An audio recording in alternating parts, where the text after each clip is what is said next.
समर्पण या मृत्यु? इसका निर्णय अभी हो जाएगा।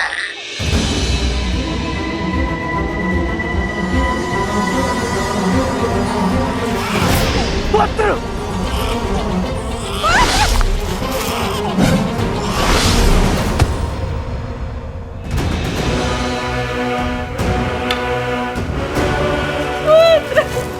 मेरा पुत्र! आशीर्वाद! आक्रमण!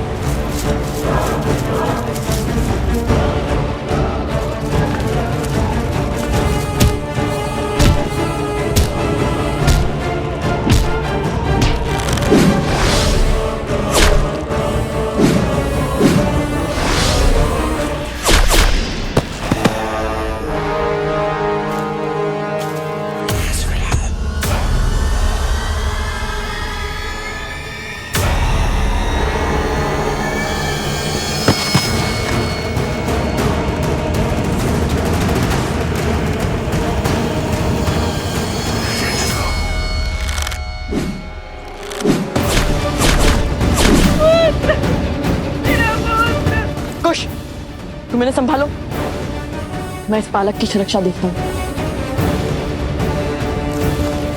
सावधान!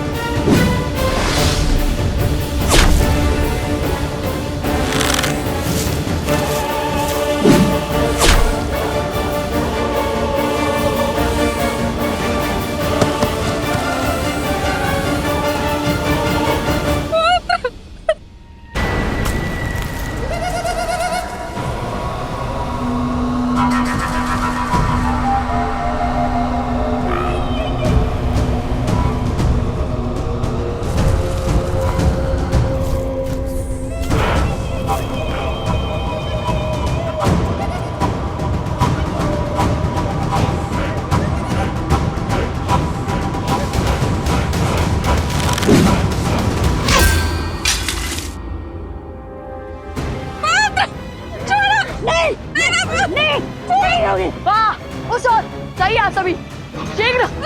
नहीं होगी। चल नहीं होगी। नहीं छोड़ो मेरे पुत्र को।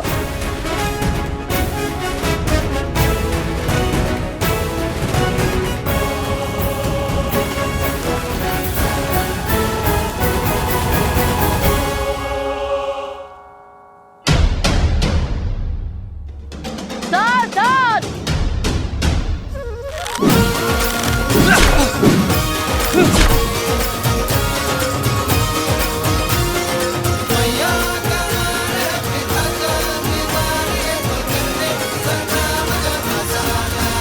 सुना नहीं लक्ष्मण, मुझे अयोध्यापति राम से मिलना है।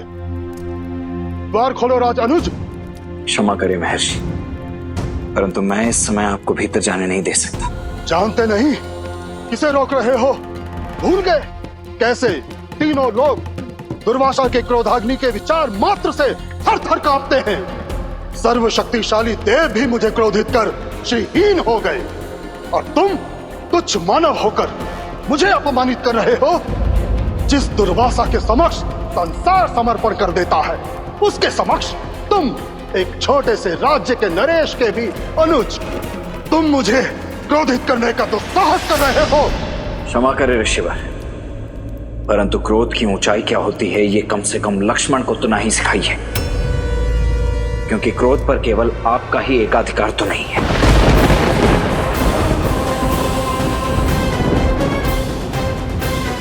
इस क्षण आप कौशल राज की राजधानी अयोध्या की पावन भूमि पर खड़े, वो भूमि जो अनगिनत संतों और महर्षियों के लिए अपने प्राणों को दांव पर लगाने से भी कभी नहीं चुकी, जिसे आप तुच्छ कहकर तिरस्कृत कर रहे हैं, वो अयोध्या धरती का गौरव है। बहुत अभिमान है तुम्हें अपनी अयोध्या पर, उचित है तो सुनो महान अयोध्या के महान राज अनुज। यदि आज राम की तरफ बढ़ता हुआ मेरा एक पग भी रोका गया, तो मैं अपने तेज से इस संपूर्ण नगर को जलाकर भस्म कर दूंगा।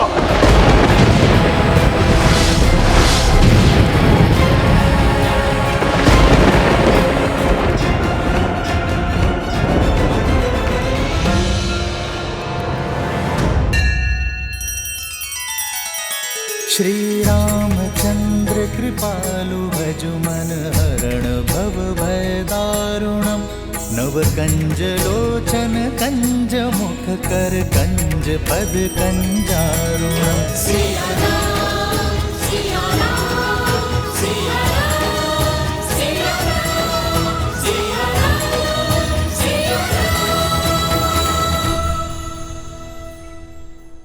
देखिए एकता की शक्ति। जब धर्म एकजुट होता है तो अधर्म को अपने घुटने टेकने ही पड़ते हैं। और स्मरण रहे, संकट चाहे जितना भी बड़ा हो, यदि हर व्यक्ति उसके विरुद्ध खड़ा हो, यदि समाज एक परिवार की भांति उससे लड़ रहा हो, तो उसका हल संभव है। जब तन मन से भय नहीं निकलेगा, तब तक यूं ही या असुर आपका लाभ उठाते रहेंगे। हमसे हमारी संतान और हमारे परिवार को छीनने वाले इन असुरों को जीवित जला देना चाहिए। मेरी पत्नी एक माता से उसके पुत्र को पृथक किया इन्होंने। अच्छा, और वहाँ हाथ में क्या करने वाले थे, भूल गए?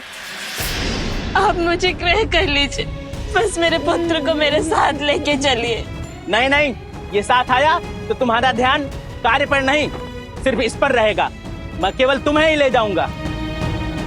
स्थिति परिस्थिति चाहे जो भी हो, किंतु एक संतान को उसकी माता के आचर से कभी भिन्न नहीं करना चाहिए। ये सबसे बड़ा पाप है।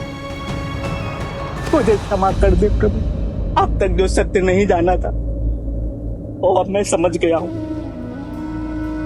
आप दोनों राजकुमार होकर भी स्वयं को बेचकर इस तुच्छ साहूकार का दास बनना स्वीकार किया। अपने पूर्वजों की परंपरा को निभाने के लिए, धन की ध्वजा को लहराने के लिए। आप समझ में आया, इस समाज का भवन धर्म की नींव पर ही तो टिका है, और धर्म सदा उसकी रक्षा करता है जो धर्म निभाने का साहस रखता है। धर्म का सत्य यही है, जिस प्रकार वचन का मान रखने के लिए और धर्म की रक्षा के लिए राजा हरिश्चंद्र की रक्षा स्वयं धर्म ने करी थी। ऋषिवर विश्वामित्र ने राजा हरिश्चंद्र को एक चंडाल का सेवक बना दिया, और चंडाल के आदेश अनुसार वो शमशान घाट गए। उन्हें हर मृत शरीर के लिए आत्मा संस्कार का शुल्क लेना था। कोई भी शरीर बिना शुल्क दिए ना जला पाए। और फिर आर्या, आर्या, हमारा बेटा, शैव्य, इसे किसी नाग ने डस लिया।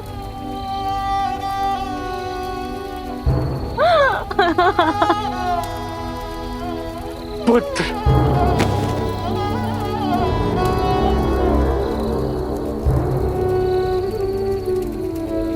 पुत्र,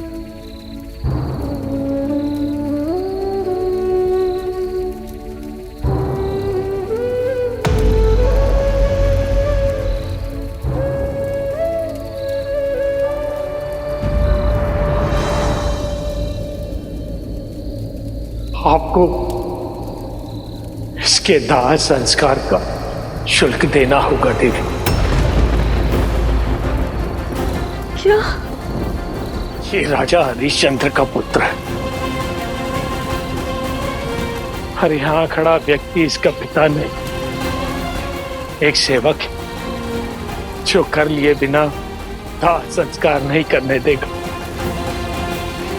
आपको इसका शुल्क चुकाना होगा देवी।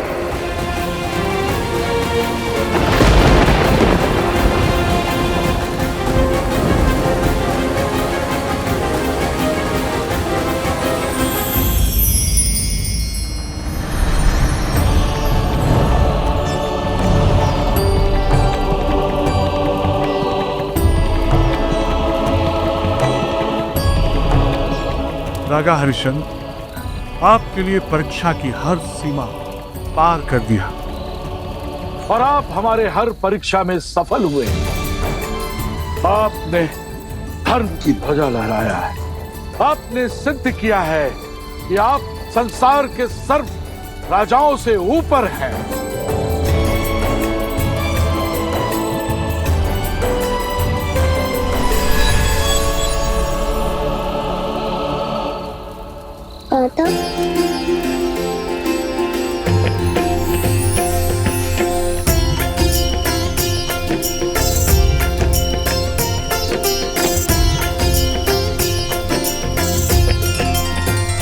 राजा हरिश्चंद्र की धर्म की प्रतिनिष्ठा ने उन्हें संसार कद में सबसे ऊंचा बना दिया। विश्वामित्र जी ने उन्हें अपना राजपाट सब वापस दे दिया और उनकी दया नीति के कारण देवता भी उनके आगे नतमस्तक होने को सच थे। आइए राजा हरिश्चंद्र, स्वर्ग में आपका स्वागत है। मुझे कहना होगा, आपका राज्य न्याय और धर्म से इतना परिपूर्ण है कि उसे केवल धरा पर ही नहीं, यहाँ स्वर्ग में भी स्थापित होना चाहिए।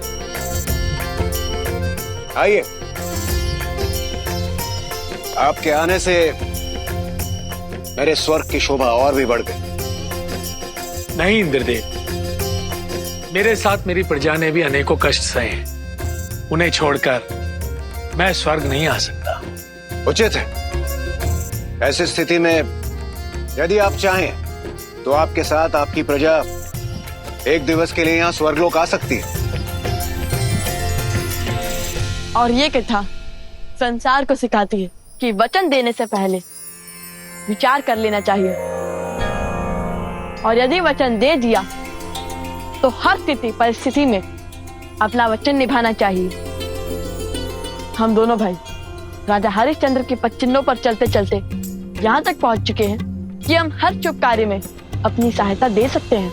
हे राजकुमारों, यदि आप दोनों नहीं होते, हम अपने पूर्वजों की धरा को त्याग कर लज्जा से अपना सर झुकाकर अब तक पलायन कर चुके होते। अपने पूरे गांव की ओर से मैं आप दोनों से विनती करता हूं कि आप मेरे इस गांव के सिंहासन को स्वीकार करें। हाँ, आप ही हमारे महाराज हैं। यदि भस्म करना चाहते हैं तो मुझे कर दीजिए, परंतु मेरी मातृभूमि के लिए ऐसी अनर्थपूर्ण बातें मत कीजिए। आपके क्रोध का कारण अयोध्या नहीं है, फिर क्रोध की दृष्टि अयोध्या पर क्यों? तनिक क्रोध त्याग कर विवेक की दृष्टि से देखिए।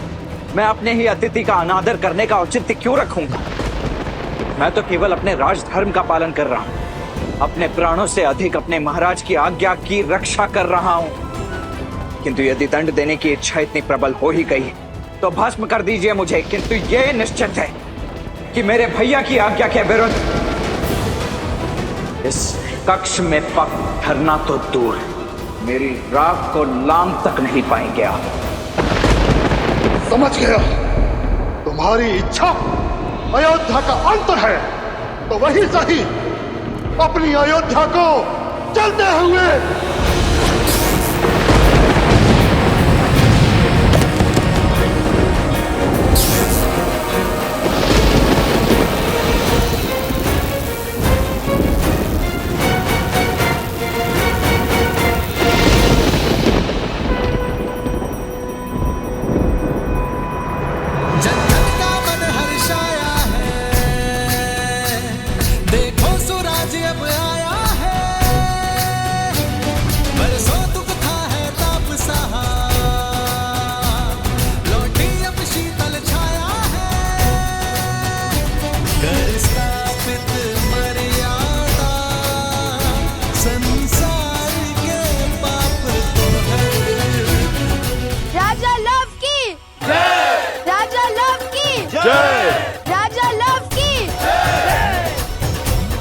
आप दोनों की ये यात्रा तो एक विजय में बदल गई। आप दोनों ने मनुष्यों का संहार कर असंभव को संभव कर दिया। आप दोनों ही धन्य हैं। ऐसे असंभव को संभव करने वाले कुमारों को पाकर कौशल राज्य ही क्या, संपूर्ण भारतवर्ष धन्य हो गया।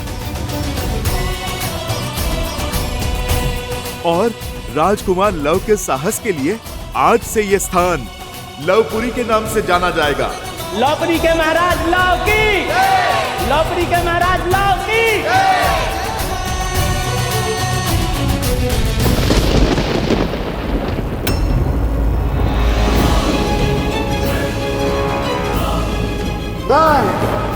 अत्रि पुत्र दुर्वासा आज अपने सारे तप और त्याग को साक्षी मानकर ये रुक जाइए, रुक जाइए, शांत हो जाइए।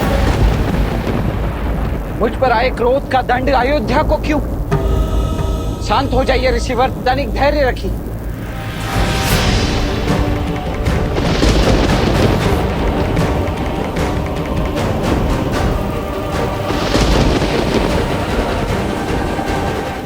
आपके हर आदेश के आगे नतमस्तक होने को सज्ज हूं। कृपा करके शांत हो जाइए। अयोध्या को अपने क्रोध की अग्नि में मत भस्म कीजिए।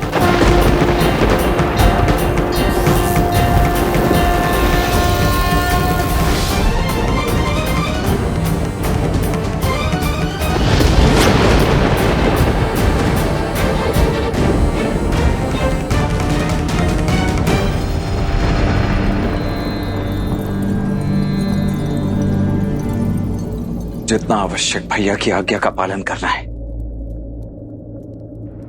उतना ही आवश्यक अयोध्या की रक्षा का धर्म भी है। मैं क्षमा प्रार्थी हूं ऋषिवर। कृपया अपना क्रोध त्याग दीजिए।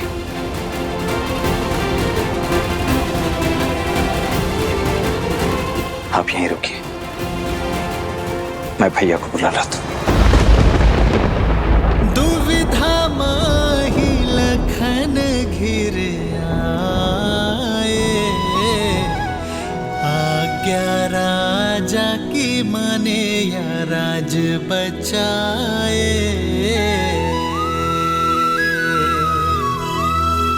रघुकुल मांगे सबसे अगन परीक्षा, प्राण देने साजे लखन बचाने अयोध्या।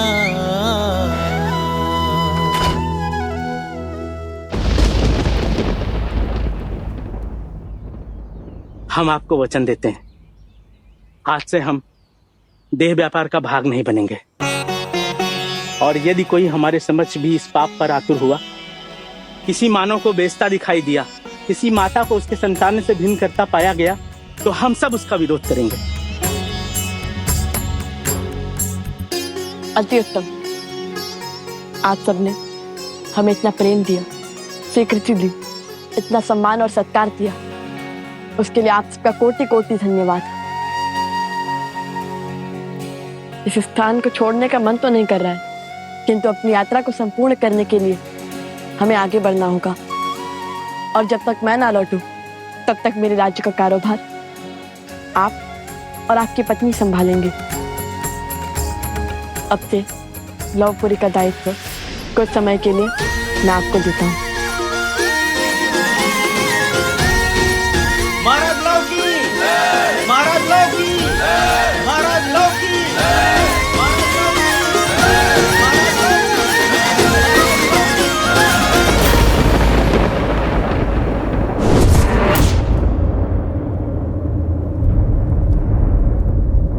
ये क्या किया तुमने लक्ष्मण? जो इस आज्ञा का उल्लंघन करेगा, मैं उसे मृत्यु दंड दूंगा।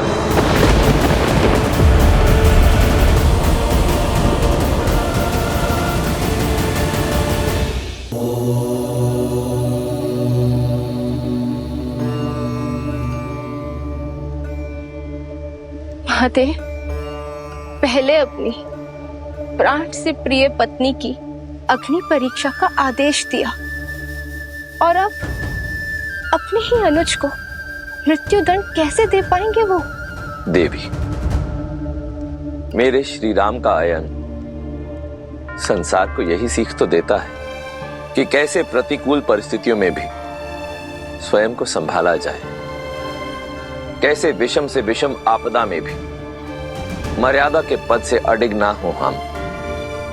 अब देखना तो यह है देवी कि उलझनों के इस भंवर को कैसे सुलझाएंगे मेरे श्री राम।